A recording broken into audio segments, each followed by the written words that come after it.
मेरी बहन जबरदस्ती मुझे अपने पति के साथ सुलाकर खुद सारी रात बाहर रहती थी। एक रात मेरे जीजू को पता चल गया कि मैं उनकी पत्नी नहीं बल्कि साली हूँ।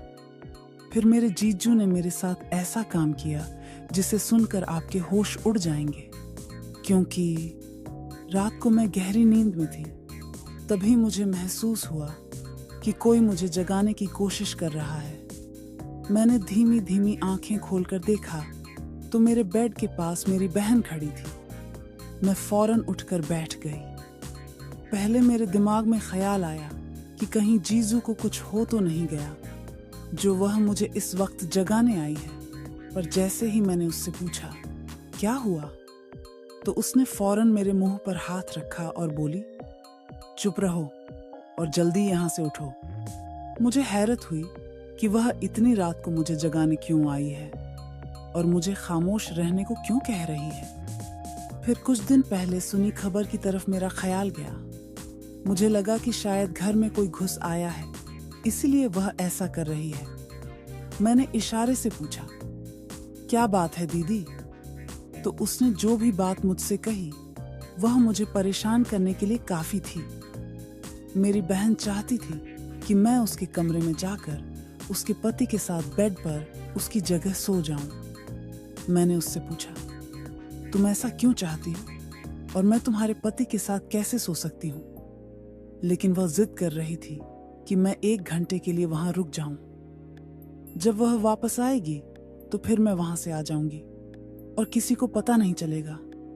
जबकि मुझे डर था कि अगर जीजू को पता चल गया तो वो हम दोनों बहनों को घर से निकाल देंगे।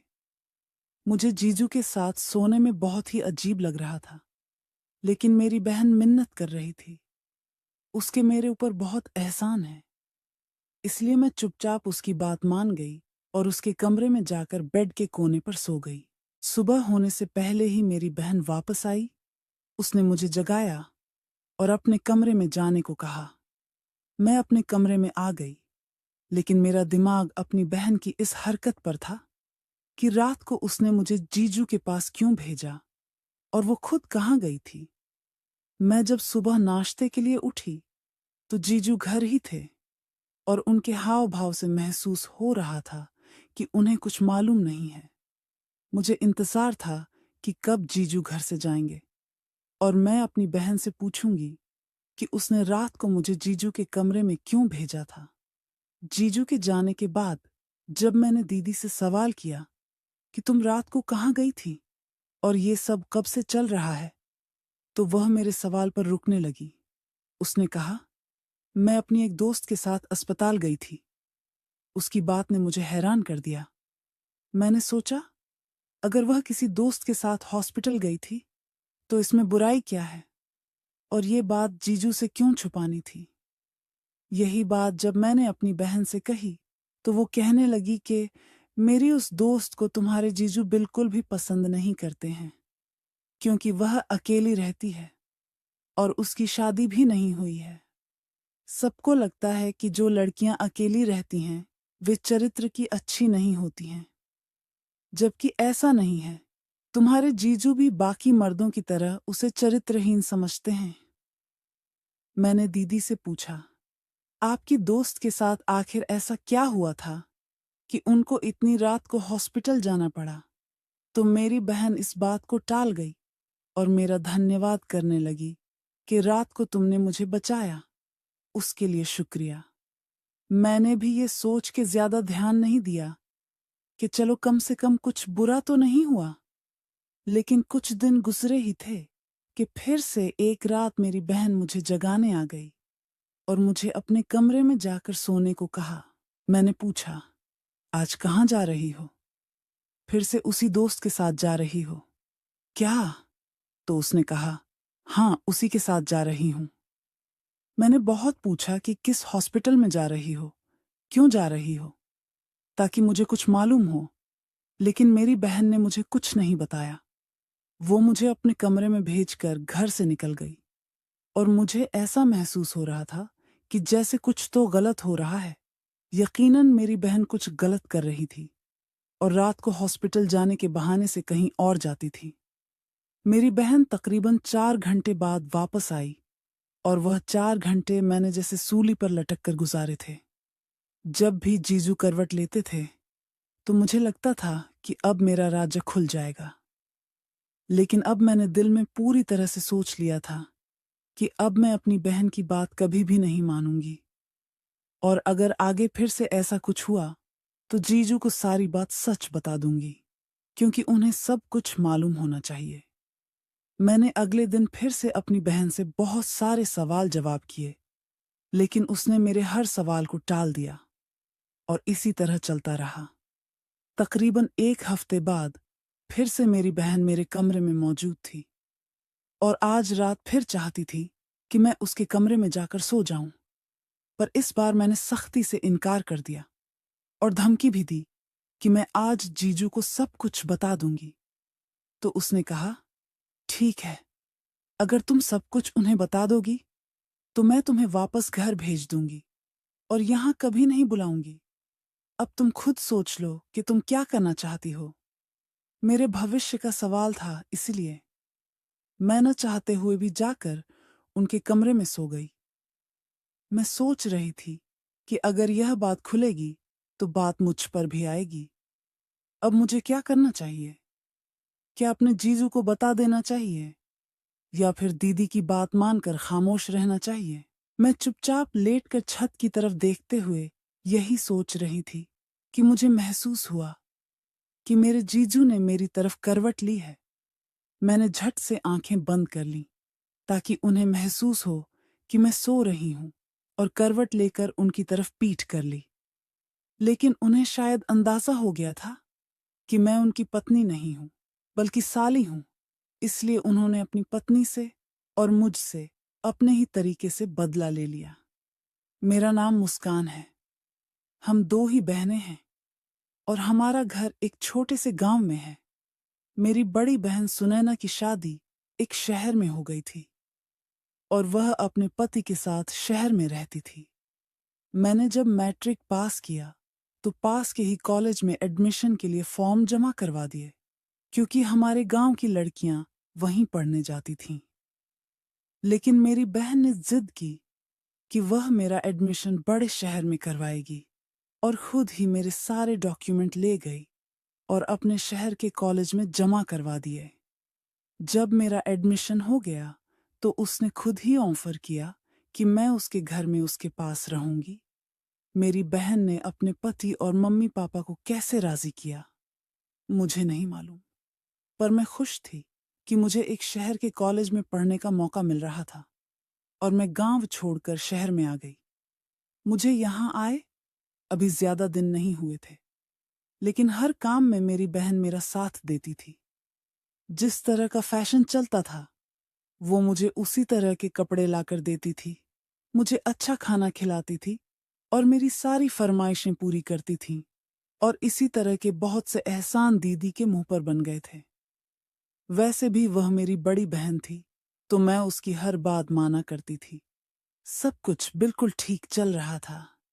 जब पहली बार कॉलेज में छुट्टी हुई तो मैं बहुत खुश थी कि अब मैं वापस अपने गांव जाऊंगी।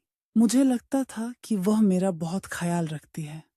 वो मुझे शायद इसलिए इतना मोटिवेट करती है क्योंकि खुद उसने छोटे से ही कॉलेज में पढ़ा था और शायद वो ये चाहती थी कि उसकी बहन अच्छे से पढ़े और गांव में सबसे आगे रहे। मेरी बड़ी बहन के दिमाग में क्या चल रहा था ये तो मुझे मालूम नहीं था। मेरी छुट्टियां अभी कुछ बाकी थीं, फिर भी मैं गांव से वापस आ गई। मेरे जीजू भी मुझे घर का एक हिस्सा ही समझने लगे थे, इसीलिए उन्हें भी मेरी आदत हो गई थी। वह भी मेरे वापस आने से बहुत खुश थे। जिस दिन मैं गांव से वापस आई उस दिन थकान की वजह से मैं जल्दी सो गई। जब आधी रात को मेरी बहन मेरे कमरे में आई, उसने चुपके से मुझे अपने कमरे में जाकर सोने को कहा और मेरे सवाल करने पर कहा, मेरी दोस्त हॉस्पिटल में है और उसे मेरी जरूरत है। तुम्हारे जीजू उसको पसंद नहीं करते। तुम जाकर मेरे कमरे में सो जाओ ताकि उन्हें मालूम ना हो कि मैं कमरे में नहीं हूं। मैं इस बात पर खामोश हो गई। और इस पर ज्यादा सोचा नहीं। लेकिन मुझे क्या मालूम था कि एक बार उसकी बात मानकर मैंने अपने लिए क्या मुश्किल खड़ी कर ली है, और यह चीज मेरे ऊपर क्या क्या मुसीबतें लाएगी। ये सच्चाई मुझे नहीं मालूम थी। इस बात को एक हफ्ता ही गुजरा था कि दोबारा से मेरी बहन ने मुझे उसके कमरे में जाकर सोने को कहा। मैं तो बहुत बहस कर चुकी थी, लेकिन आखिरकार मुझे उसकी बात माननी पड़ी। और जब 2 से 3 बार यही आदत रही, तो मैं भी अब बहस करना छोड़ चुकी थी। जब भी वह मुझे जगाती, खामोशी से मैं उसके कमरे में जाकर सो जाती। लेकिन एक दिन मुझे ऐसा महसूस हुआ जैसे मेरे जीजू जाग रहे हैं, और उन्हें मालूम है कि बिस्तर में उनके साथ उनकी पत्नी नहीं बल्कि साली है। मुझे बहुत डर लगा, और मैं सोच रही थी कि अगर उन्होंने मुझसे सवाल कर लिया कि तुम मेरे साथ क्यों लेटी हो, तो फिर क्या होगा। मैंने जैसे तैसे कुछ घंटे गुजारे, और करीब 5 घंटे बाद मेरी बहन वापस आ गई। दूसरे दिन मैंने दीदी को बताया कि मुझे लगता है कि रात को जीजू जाग रहे थे और उन्हें सब कुछ मालूम है। लेकिन मेरी बहन कहने लगी, नहीं, उन्हें कुछ मालूम नहीं है। अगर मालूम होता तो यकीनन वो मुझसे सवाल करते या तुमसे सवाल कर लेते। तुम डरो मत। मुझे उसकी इस झूठी तसल्ली से बिल्कुल भी सुकून नहीं आ रहा था। अब तो मेरा कॉलेज भी शुरू हो गया था, और दीदी का यह सिलसिला भी जारी था। मेरी बहन पहले हफ्तों में एक बार जाया करती थी, पर अब तो हर 2-3 दिन बाद जाया करती थी। मेरी बहन मुझे कभी नहीं बताती थी कि वह कहाँ जाती है, और जब मैं पूछती भी थी तो इस सवाल को सख्ती से टाल देती थी। हैरत की बात तो यह थी कि वह जिस दोस्त का नाम बताती थी, उस दोस्त को आज तक मैंने कभी देखा ही नहीं था, और ना कभी वह हमारे घर आई थी, और ना ही मेरी बहन कभी दिन की रोशनी में उससे मिलने गई थी। मुझे शक हो रहा था कि वो कुछ तो गलत कर रही है, लेकिन बता नहीं रही थी। मैंने सोच लिया था कि इससे पहले कि बात खुल जाए, मुझे सारी हकीकत मालूम करनी होगी। इसीलिए मैंने सारी प्लानिंग कर रखी थी। 2 दिन हो गए थे, और मेरी बहन ने मुझे रात को अपने कमरे में जाने को नहीं कहा था। इसीलिए मुझे यकीन था कि आज की रात वह जरूर जाएगी। जब रात को बहन ने मुझे जगाया, तो मैं चुपचाप उसके कमरे में जाकर बिस्तर पर लेट गई, और जब उसने देखा कि मैं लेट गई हूं, तो वह घर से निकल गई। लेकिन मैंने पहले से ही प्लानिंग कर रखी थी, इसीलिए फौरन तकियों से अपना शरीर बनाया और दबे कदमों से उसके पीछे पीछे घर से निकल गई। मुझे डर भी लग रहा था, लेकिन मुझे सच्चाई का पता लगाना था। मुझे नहीं मालूम था कि इसका अंजाम क्या होगा, लेकिन जहां मेरी बहन जा रही थी, मैं भी वहीं उसके पीछे पीछे जा रही थी। मुझे इस बात की भी चिंता थी कि अगर मेरे जीजू जाग गए तो फिर क्या होगा, क्योंकि मुझे पहले से ही यकीन था कि वह सब कुछ जानते हैं। गली में बहुत अंधेरा था, और मैं बहन के पीछे पीछे दबे पांव चल रही थी। मैंने काली चादर ले रखी थी, और अंधेरे का ही हिस्सा मालूम हो रही थी। मैं बहुत ज्यादा डर रही थी, लेकिन मेरी बहन बगैर किसी डर और खौफ के आगे जा रही थी। मुझे यूं लगता था जैसे उसे एहसास हो रहा हो कि कोई उसके पीछे आ रहा है, क्योंकि वह थोड़ी दूर चलने के बाद रुककर पीछे भी देख लेती थी। लेकिन मैं अंधेरे में काली चादर लेकर चल रही थी, इसीलिए शायद उसे नजर नहीं आ रही थी। मैंने देखा कि मेन रोड पर मेरी बहन एक गाड़ी में बैठकर चली गई। अंधेरे की वजह से मैं गाड़ी का नंबर भी ना देख सकी, और हैरत की बात यह थी कि गाड़ी की हेडलाइट वगैरह भी ऑन नहीं थी, और गाड़ी भी काले रंग की थी। इस वजह से मुझे कुछ मालूम नहीं हो सका कि वह गाड़ी किसकी है और उसका नंबर क्या है। मेरे पास अब कोई रास्ता नहीं था, इसलिए मुझे वापस घर आना पड़ा। मैं खामोशी से अपनी बहन के कमरे में आ गई और उसकी जगह जाकर लेट गई। लेकिन मुझे इस रात यकीन था कि मेरे जीजू जाग रहे हैं, लेकिन उन्होंने मुझसे कोई सवाल नहीं किया। और ना ही मैंने कोई आवाज पैदा की। फिर 3 घंटे के बाद सुनैना दीदी वापस आई। उसने मुझे खामोशी से इशारा किया और हमेशा की तरह मैं उठकर अपने कमरे में चली गई और वह अपनी जगह पर लेट गई। लेकिन मैंने सोच लिया था कि आज सुबह अपनी बहन से फिर सवाल करूंगी कि वो कहाँ जाती है। अगर उसने मुझे कुछ ना बताया तो सारी बातें अपने जीजू को बता दूंगी, क्योंकि मैं इस खेल का हिस्सा नहीं बन सकती थी और ना ही बनना चाहती थी। मुझे अपनी बहन पर हैरत हो रही थी कि वह कैसे यह सब कुछ कर रही है, क्योंकि मुझे यकीन था कि वह गलत रास्ते पर चल रही है और उसकी ऐसी कोई दोस्त नहीं है। शायद वह किसी लड़के के साथ जाती है। और अब मैं अपनी बहन के मामलों में बहुत गौर कर रही थी तो मुझे अंदाजा हुआ कि मेरे जीजू की सैलरी इतनी ज्यादा नहीं है। तो फिर मेरी बहन रोज रंग बिरंगे सूट कहाँ से लेती है और मुझे भी पॉकेट खर्च देती है? ये सारे पैसे उसके पास कहाँ से आते हैं? जैसे जैसे मैं सोचती जा रही थी, मुझे हर कहानी में शक नजर आ रहा था। कुछ तो गलत हो रहा था और इसी बात ने मुझे बहुत ज्यादा परेशान कर दिया था, क्योंकि अगर यह बात खुल जाती है तो मेरा भविष्य भी खराब होगा और साथ में बहुत ज्यादा बदनामी भी होगी। पर वह यह सब क्यों कर रही थी? उसकी एक ही ख्वाहिश थी कि उसकी शादी शहर में हो और उसकी ये ख्वाहिश पूरी भी हो चुकी थी। तो फिर वो जीजू को क्यों धोखा दे रही है? मेरे मन में बहुत सारे सवाल थे, लेकिन मेरे पास जवाब नहीं थे। जवाब मेरी बहन के पास थे, जो मुझे जवाब देना ही नहीं चाह रही थी। मुझे उससे हर सवाल का जवाब चाहिए था।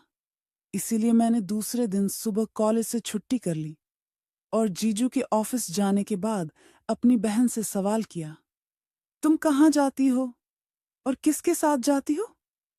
मुझे आज सब कुछ सच सच बता दो, क्योंकि मैं जानती हूं कि तुम किसी गलत रास्ते पर निकल गई हो। कल रात मैं ही तुम्हारा पीछा कर रही थी और अब भी अगर तुमने मुझे सच ना बताया तो मैं तुम्हारे पति को सब कुछ बता दूंगी। मेरी बात सुनकर वो परेशान सी हुई, लेकिन फिर उसने कहा, अगर मैं किसी के साथ जाती हूं तो ये मेरा मसला है। मैं तुम्हें यहां इसलिए लाई थी ताकि तुम मेरा साथ दे सको। मेरा और तुम्हारा चेहरा एक जैसा है। अंधेरे में बिल्कुल समझ नहीं आएगा कि मैं कौन हूं।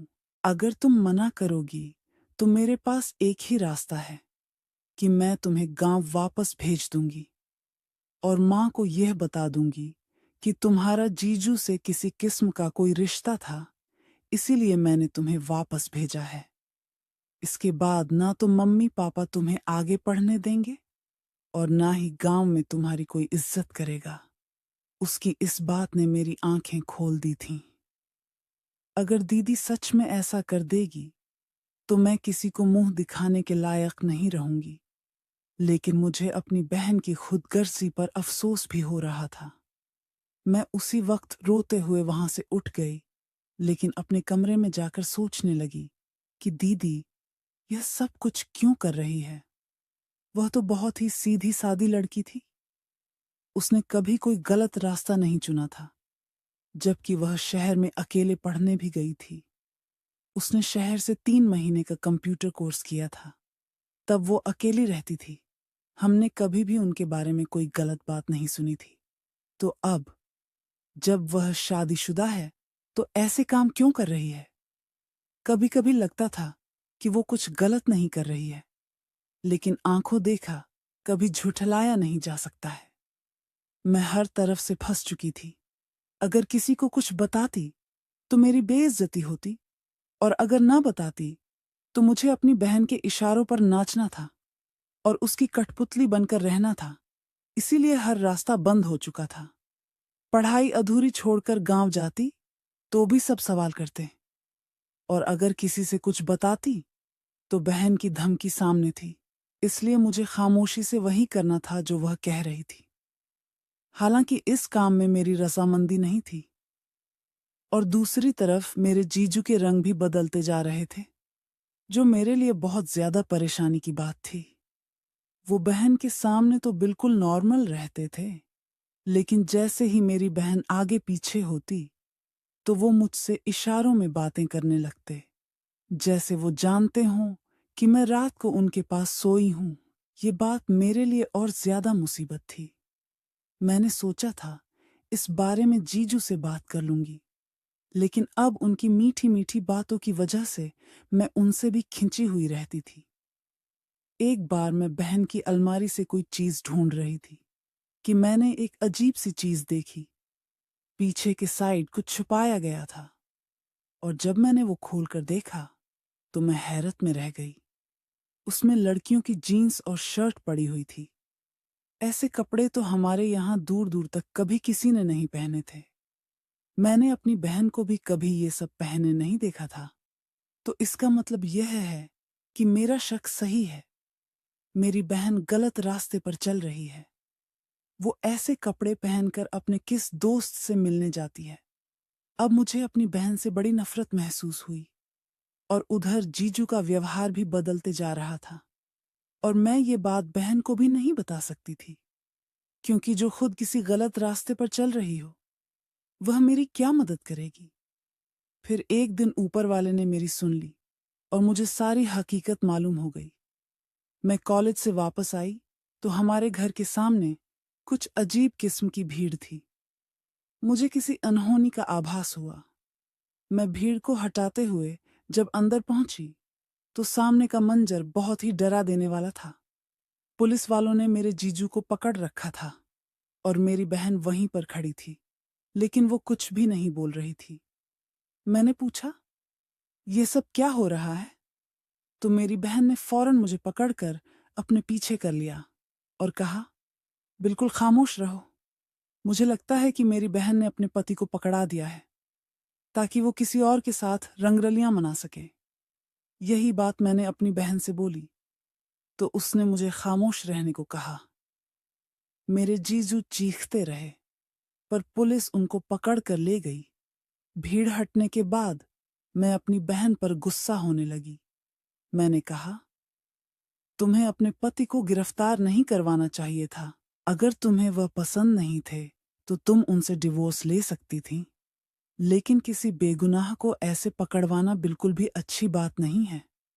मेरी बहन ने कहा, वह बेगुनाह कैसे हैं? क्या वो तुम्हें तंग नहीं करते थे? दीदी की इस बात पर मैं सिर झुकाकर रह गई। तो मेरी बहन ने कहा, अब तुम यहां बैठो। आज मैं तुम्हें तुम्हारे सारे सवालों के जवाब दूंगी। और फिर मेरी बहन ने मुझे जो हकीकत बताई वो मुझे हैरान परेशान करने के लिए काफी थी। वो बोली, शादी से पहले मैं शहर में 1 महीने का कोर्स करने आई थी। तुम्हें याद है? मैंने कहा, हाँ मुझे याद है। इस पर उसने मुझे बताया कि वो कोई कंप्यूटर कोर्स नहीं था, बल्कि उसने पुलिस फोर्स ज्वाइन कर ली थी और वह उसकी ट्रेनिंग लेने आई थी। उसने यह बात किसी को नहीं बताई थी। कुछ साल के बाद जब उसके लिए रिश्ता आया तो मम्मी पापा ने जिद करके मेरी बहन की शादी कर दी। लेकिन जब शादी के बाद उसने अपने पति से कहा कि वह पुलिस फोर्स ज्वाइन करना चाहती है, तो जीजू ने सख्ती से मना कर दिया। उसने उन्हें बिल्कुल नहीं बताया कि वह पहले से ही फोर्स ज्वाइन कर चुकी है। लेकिन जब उसने ज्वाइन किया था तो उसकी हेड ने उससे कहा था कि वो रिजाइन न करे, बल्कि वो डेली ना आए, लेकिन पुलिस के जो छुपे हुए मिशन हैं उनमें वह मदद कर दिया करे। इस पर उसने हामी भर ली। शुरुआत में उसे ऐसा लग रहा था कि घर की किसी मजबूरी की वजह से उसका पति मना कर रहा है।